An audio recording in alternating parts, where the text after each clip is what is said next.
पिछले कुछ दिनों से खबरें आ रही थी कि सीटों के बंटवारे को लेकर मध्य प्रदेश जैसी स्थिति उत्तर प्रदेश में भी देखने को मिल सकती है, जिसमें समाजवादी पार्टी और कांग्रेस के बीच छोटे मोटे विवादों की सूचना भी आ रही थी। लेकिन अचानक इंडिया गठबंधन के किस नेता ने एक ऐसा बड़ा फैसला कर लिया जिसकी वजह से इंडिया गठबंधन की बढ़ती एकता एक बार फिर पूरे एनडीए गठबंधन को हिलाकर रख देगी। क्या है इंडिया गठबंधन की नेक्स्ट प्लानिंग? आज की इस रिपोर्ट में हम आपको दिखाएंगे भी और बताएंगे भी। दरअसल यूपी में विधानसभा उपचुनावों के लिए सपा संघ सीट बंटवारे की कमान संभालते हुए एक बार फिर नेता प्रतिपक्ष राहुल गांधी दिखाई दे सकते हैं। लोकसभा चुनावों के दौरान भी उन्हीं की अगुवाई में सपा के साथ गठबंधन मुकम्मल हो सका था, जो कि एक वक्त टूटता हुआ दिख रहा था। सूत्र बताते हैं कि ये फैसला हाल ही में लिया गया है। राहुल को गठबंधन में सीटें तय करने के लिए इसलिए आगे किया जा रहा है ताकि किसी भी तरह के विवाद की स्थिति पैदा न हो। यूपी में 10 विधानसभा सीटों पर उपचुनाव होने हैं। इनमें से 9 सीटें वो हैं जहां के विधायक सांसद बन चुके हैं, जबकि सपा विधायक रहे इरफान सोलंकी को सजा मिलने की वजह से कानपुर की सीसामऊ सीट खाली हुई है। लोकसभा चुनावों में सपा और कांग्रेस एक साथ मिलकर चुनाव लड़े थे, जिसका अप्रत्याशित परिणाम भी सामने आया था।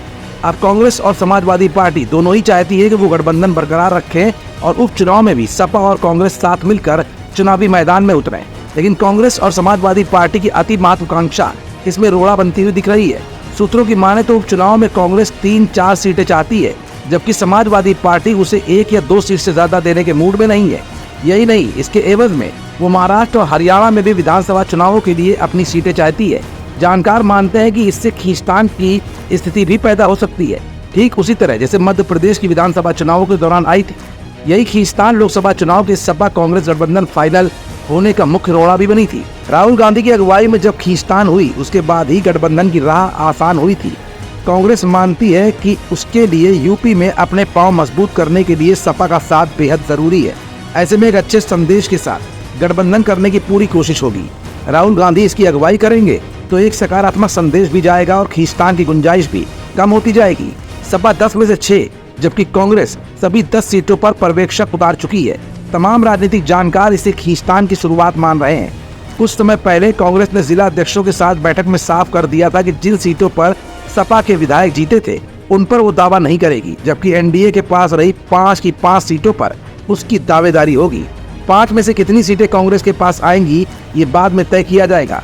लेकिन सपा ने 6 सीटों पर प्रभारी उतार कर ये साफ कर दिया है कि समाजवादी पार्टी 6 सीटें तो देने नहीं जा रही है। बची 4 सीटों में तय होगा कि कितनी सीटों पर कांग्रेस के प्रत्याशी उतरेंगे। फिलहाल अभी जद्दोजहद से गुजर रहे इंडिया गठबंधन के लिए एक चुनौती भरा समय है। हमारा channel Indian news services INS like, share and subscribe करना न भूलें। बेल आइकन पर बटन दबाएं और देखें लेटेस्ट खबरें INS पर। INS, हर भारतीय की आवाज।